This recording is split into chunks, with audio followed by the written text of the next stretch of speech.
Hey guys, how's it going? Today I wanted to do my more, relaxed sort of review for episode two. I did my first impressions, which should post in the description down below. Just more of like, when I'm super excited right after the episode, just kind of giving my first thoughts. So this one will be a little bit more relaxed now that I've got some time to think about it.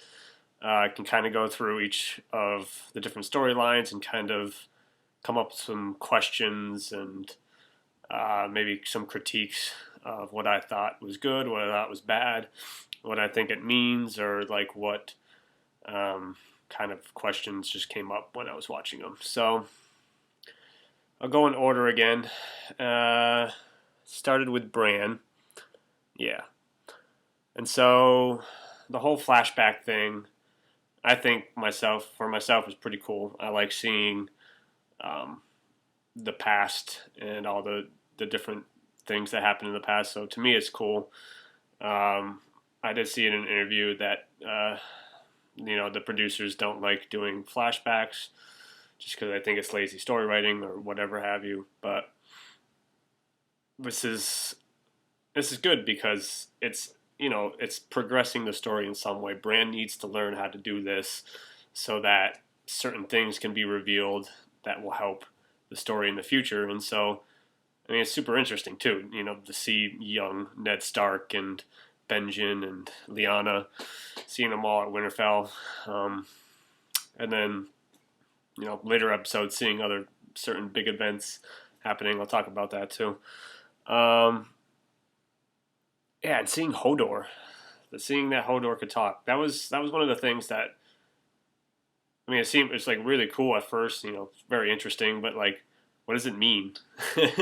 What does it mean that Hodor used to be able to talk and then now he can only say Hodor? Even Willis, why could Willis talk?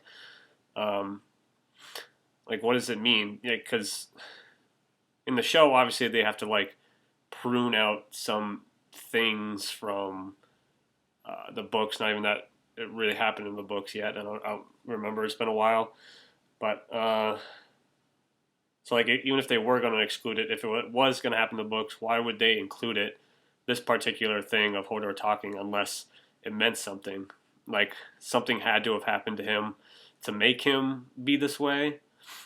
It's just like what, like how important could it really be? Like what does it tie into? Like how does Hodor not being able to talk tie into the overall theme of what's happening in the North right now, or between the Starks and like so it's super interesting. It's going to be something that I hope is worthwhile. I mean, why else would they show it unless it's just like one of those things that he could talk, but if they don't explain it, then that'd be really fucking stupid if they don't explain if you don't see what happened. Wouldn't make any sense to me. And then Lyanna Stark being introduced is by far no coincidence. That happens to be on the same episode that Jon's, is resurrected. We're seeing, once again, Leon. We've heard her mentioned before, but now we're actually seeing her. It's like another in your face. Like, remember her. Remember Lyanna Stark. Like, remember this chick. She's gonna be important.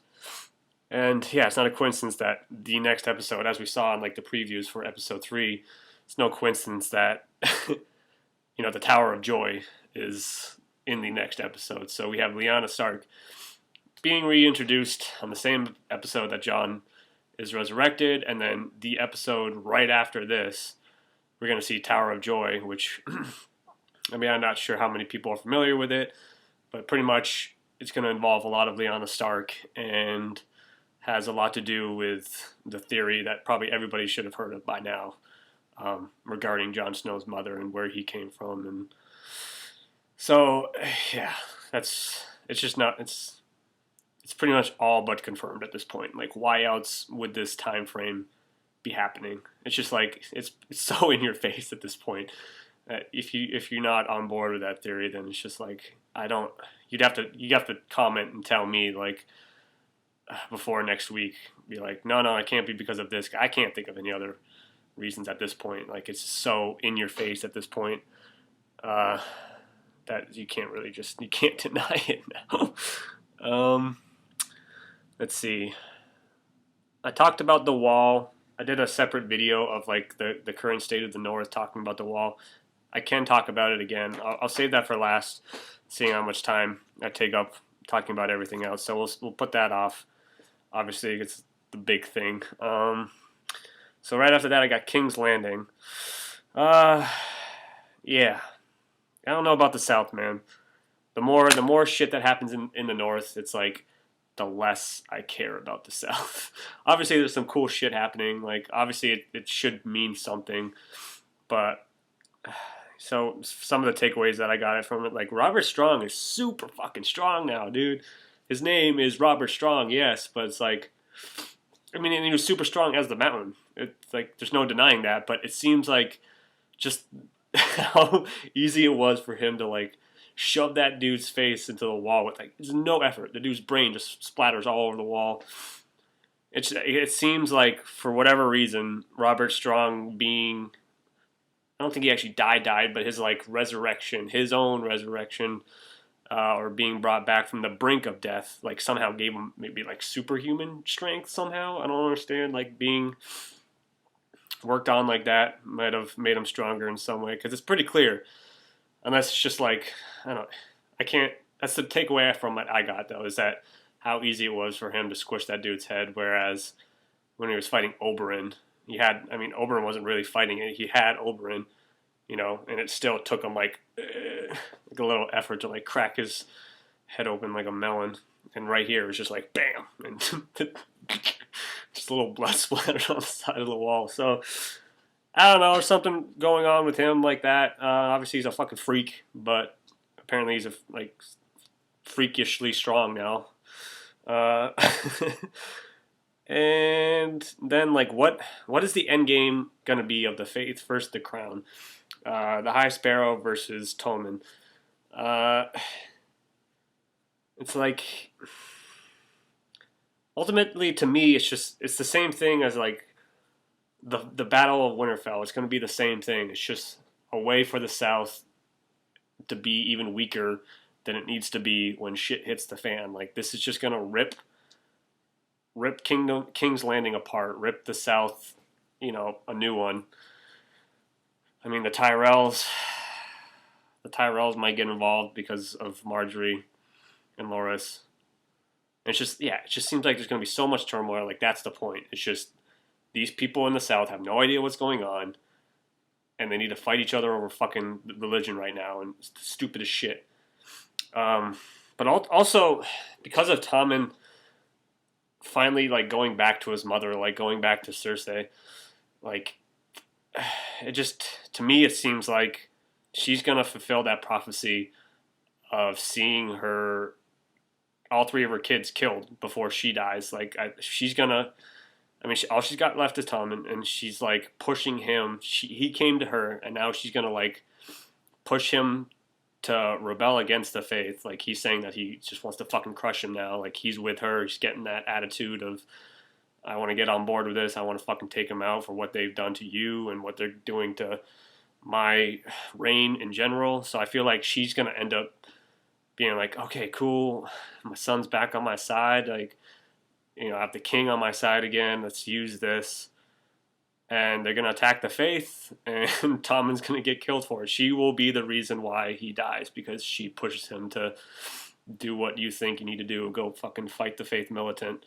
So not only is he going to die, he's going to tear King's fucking Landing apart.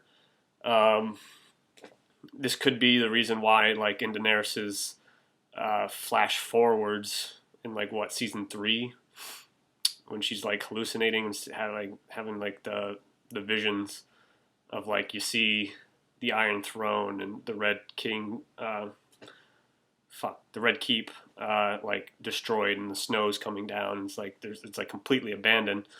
Like, this could be because of that. Like, this whole fucking Faith militant shit that's happening right now, it could be they literally just destroy each other and tear the South apart, and then the White Walkers come and fucking just, yeah, that was easy. God damn it, dude. Yeah. So then next, move on to Meereen. This is pretty easy.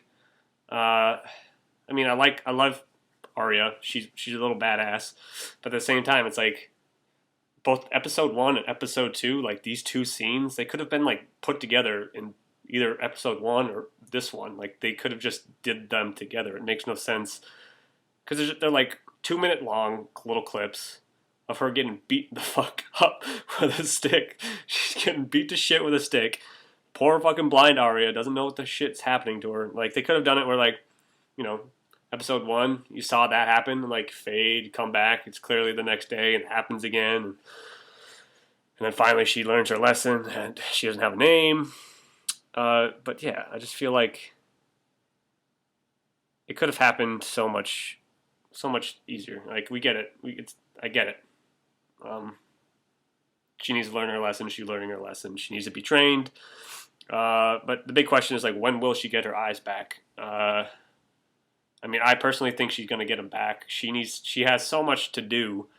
Like, I don't think she's going to stay in Braavos the whole time. Like, I feel like at some point she's going to go back to Westeros to help out some way, somehow. You're going to need eyes to do that, unless, like, the many-faced god gives her Daredevil vision or something like that, which I highly doubt. I mean, she could have, like, really awesome reflexes and stuff, but she needs her eyes. And so, to me, at some point, she's going to get them back. Who knows when? Maybe a couple episodes. Probably going to see her again next episode, like, training some more. Yeah. Marine, pretty short and simple, too. I mean, Tyrion releasing the dragons. To me, it's just like, I mean, he states himself that it's, you know, dragons are super, super intelligent, which I get. Makes sense. You know, they're super smart. So they could probably pick up on that he is a good guy. But at the same time, it's like super suspicious to me that they're so willing to let him get that close. I mean, they are in captivity. They probably haven't seen a lot of people. But, like, you think that would make him even more aggressive. But he's talking to them. And it could just be because Tyrion is so charismatic. Clearly, he's so charismatic. He's telling them this nice little story in a soft voice. He's so little, you know, like all these factors that they're just like, let's see what he does. And then the second he lets one go, clearly the other one knows that, okay, this dude's pretty cool. I'll let him do that to me too, so I can get the fuck out of here. But I mean, I don't know if people know this too. There's like a theory of possibly, who knows, like some way, somehow that Tyrion could have some Targaryen blood in him and stuff, and like if that could play a role, like they could sense that. I don't know if I really buy into that whole theory, but it is kind of a little popular one. So it could have like some implication, but honestly, it could just be because he's a tiny little funny man, and they're like, all right, if this guy wants to let us go, we'll let him go. I don't know if you could like understand him actually what he's saying. I don't know if they're that smart to like know the common language, because Daenerys has only ever like given commands. Yeah, she's never like given commands, and I don't even remember. So yeah, there's that whole theory. Who knows? I don't know. It just seems really suspicious that they're super, super chill for being some dragons. I also touched on Winterfell in the other video, like the current state of the North and stuff. So I'll do the Greyjoys first and come back to that, and then, yeah, time's good, and then talk about the Wall a little bit. So the Greyjoys, some big things happening there. Balon finally fucking died, which is super cool. I've been waiting for that shit to happen for a while. I mean, you don't really see him in the show, so it's like most people were probably like, okay, cool. Nobody gives. Why the fuck do I care? He was just like the last king of the war who you never saw. Like, nobody cares.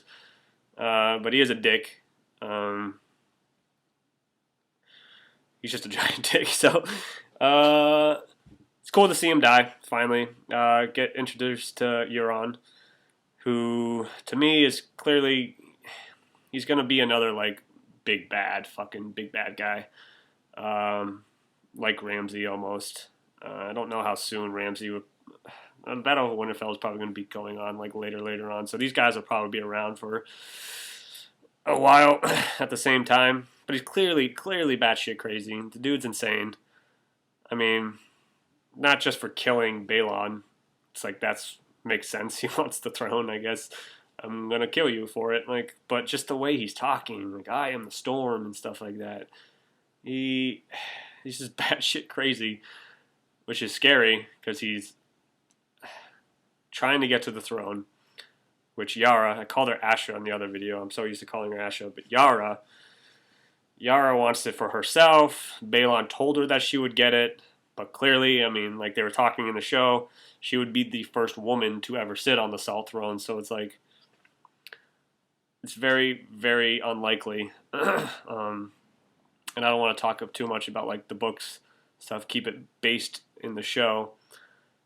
So it's like we haven't been given any other indication other than Balon wants her on the throne. Any indication that anybody else would want that, you know? So it's like Euron coming along. It's probably pretty obvious that he's going to get voted. The king, they're going to hold the King's Moot, which is pretty much like the election. Like people are going to place their votes, like American Idol, vote now on your phones. Yeah, they're going to pick who they want to be the leader. And like the Greyjoys have been so not involved in the show so much that it's like they've only introduced so many characters. That's like at this point in the show, it's really only between Yara and Euron. It's like we haven't really been given any other options. So it's between them.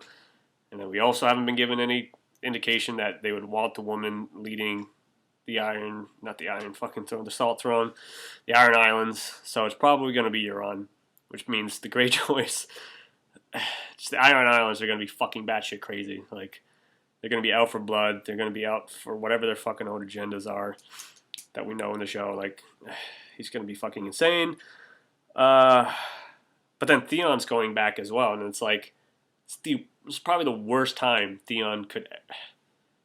Theon just can't catch a fucking break. Theon can't catch a break to save his goddamn life, dude. Well, he makes stupid decisions that lead to this shit happening to him, but at the same time, like, he's trying to redeem himself, and now he's going home at the worst time, man. They're gonna be holding this King's Moot.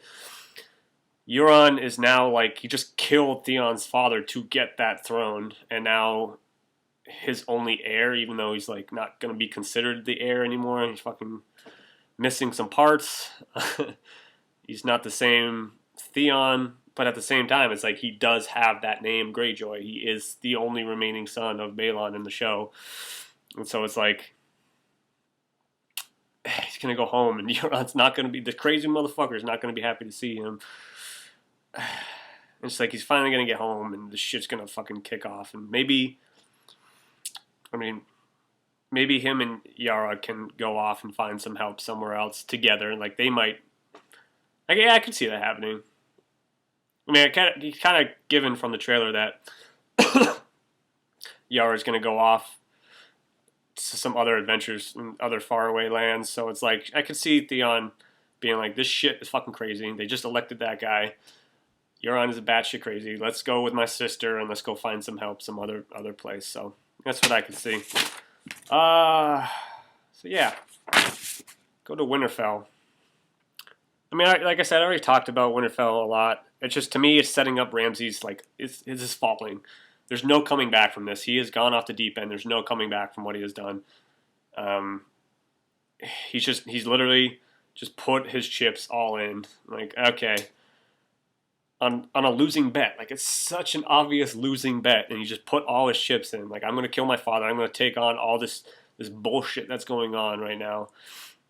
Our grasp on the North is, like, so thin as is. Yeah, I want to take that on. I want to be the one fucking doing that. You don't know what you're doing, Ramsay. You don't know what you're doing. Your dad did, kind of, sort of. You don't. And so it's just the same way of, like, the King's Landing thing, the battle that's going to be going on there with the Faith and the Crown.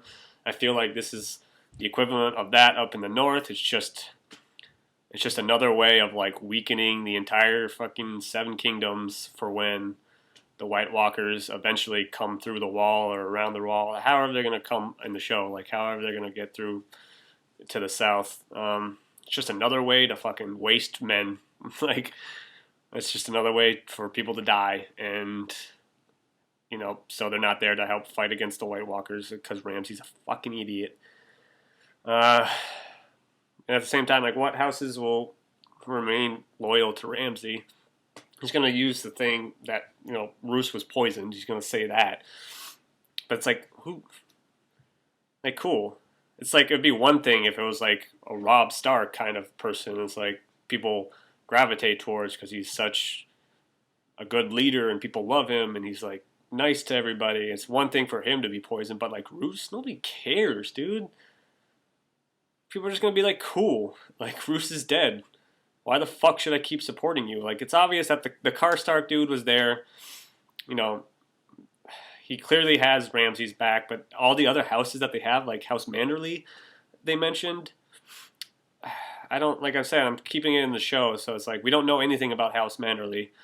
But at the same time, it's like clearly they're not there. Like the Karstark dude's there. If the Manderleys were super supportive of what just happened, of Ramsay killing Roose, then there would probably be a Manderley representative there at the same time, So it's like they're probably going to lose. It's probably just going to be the Karstarks versus the Ramsays. I mean, clearly the Ramsays. I mean, it's the Boltons, the Bolton, the Ramsays. It's the Ramsays.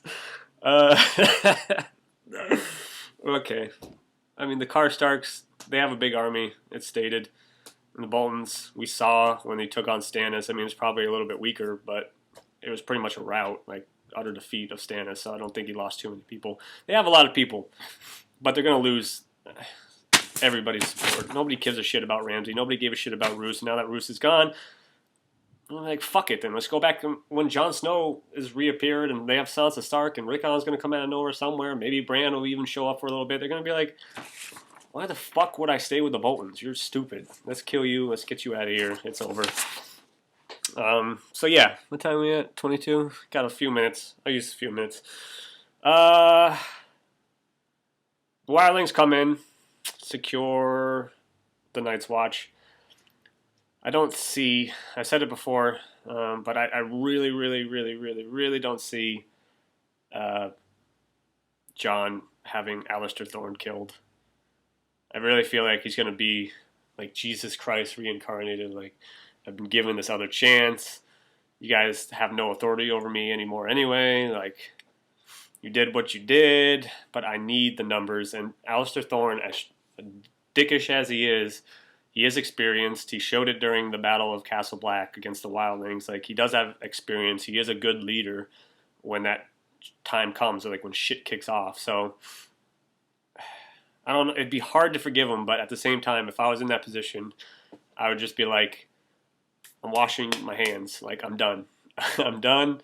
I fulfilled my oath. I died. I literally fulfilled my Night's Watch oath. I'm out. I'll be back when I'm gonna go to Winterfell, and I'm gonna take care of the Ramsays. And when I'm done there, I'm gonna come back. You guys will hopefully be prepared, and we're gonna take on the White Walkers. That's what we're gonna do. You better be fucking ready, and you better be grateful for me not killing your ass right now. That's what I see happening. And also, like, questions that arise. It's like, why was... I mean, I love Davos. Davos is like one of my favorite characters. Stannis was like... I was Team Stannis. Oh, Stannis. So Davos is like one of my favorite characters too. But like, it seemed really super weird to me that he was the one that was like super intent on bringing Jon Snow back all of a sudden. It's like, he's not a religious man. And it's like the only explanation I can come up with is that, Melisandre like rubbed off on him somehow. He saw what she could do. But at the same time, it's like, why would resurrecting Jon Snow be the first like goal? It was almost like that's what he was trying to get at for like the past 2 episodes. But why? Like, it doesn't make any sense. Like, why is it Davos that's so hell-bent on resurrecting Jon?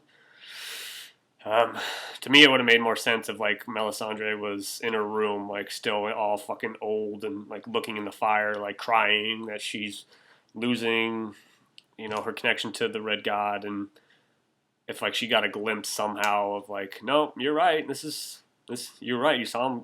Like, you keep seeing the Winterfell, like him at Winterfell. She keeps saying she saw him fighting at Winterfell. Like, if that image kept fucking like hitting her, like, no, you're right, bitch. Like, get your ass up and go in that other room and fucking bring him alive. You know that it can be done. Like, if she was the one that had that idea sparked, that would have made more sense to me. I mean, it just seems weird. I don't really care that much. I mean, I love Davos, so him being the one to do it's like cool. And this makes people love him more. Like if people love Davos more, then that's cool. That's cool with me. Um, and then the other thing was like, why was it so easy for him to come back? Like it seemed like it was a very very easy process almost. Like um, to me personally, I thought Melisandre's story was going to end when she brought Jon Snow back. I thought she was going to like die during the ritual somehow, or like push herself too far and die, and like that would help bring him back. Um, yeah, and so like when she did it, it was like that easy almost. I mean, she put a lot of effort into it, doing all the grooming and shit, and wiping them down and saying the words. But it was like it wasn't like she's like forcing herself on it. She's just kind of sitting there chilling, like recanting the lines, and she didn't die. So that was a little surprising to me, and I'm actually surprised that they showed us him coming back. I thought they were going to imply it, like when it was zooming around the room, everybody was leaving. At first, I thought it was going to end like that, like Davos walking out the door and the door shutting, and it like ends like that or something. But then it kept panning, and then you saw Ghost, and I'm like, ah, Ghost is going to wake up. He's like, he's going to feel Jon coming back. Ghost is going to wake up. And that's going to be the end. That's how they're going to end it. It's like you see Ghost perk up, and then like a face of black, and then you hear like Ghost barking, and it's like it's supposed to imply that he senses something, and like, oh, Jon Snow he might be alive. But then like it showed it, and it's like, nope, Jon Snow is fucking alive. Yeah, it's just so to me it was like weird that it was that easy almost. I mean, I really don't care. Jon Snow's back, so that's fucking awesome. Yeah, it's just like wasn't what I was expecting.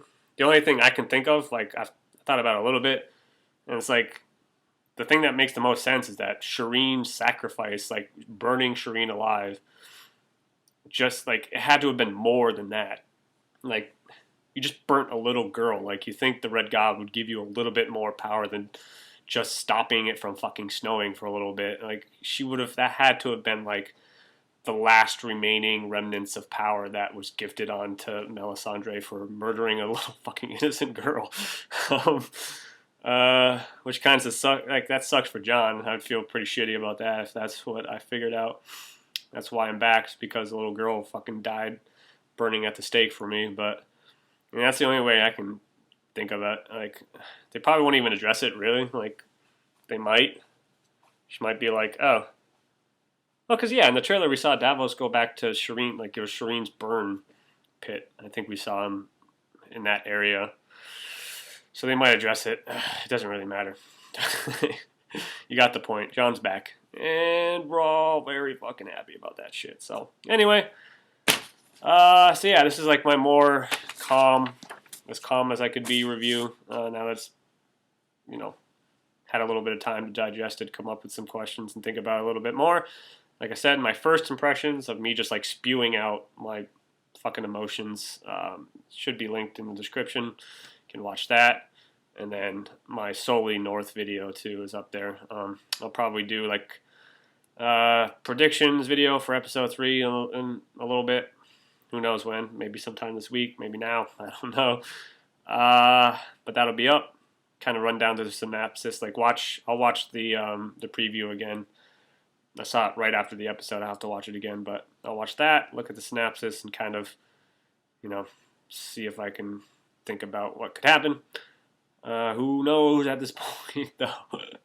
Okay. Well, take it easy. I'll see you guys next time.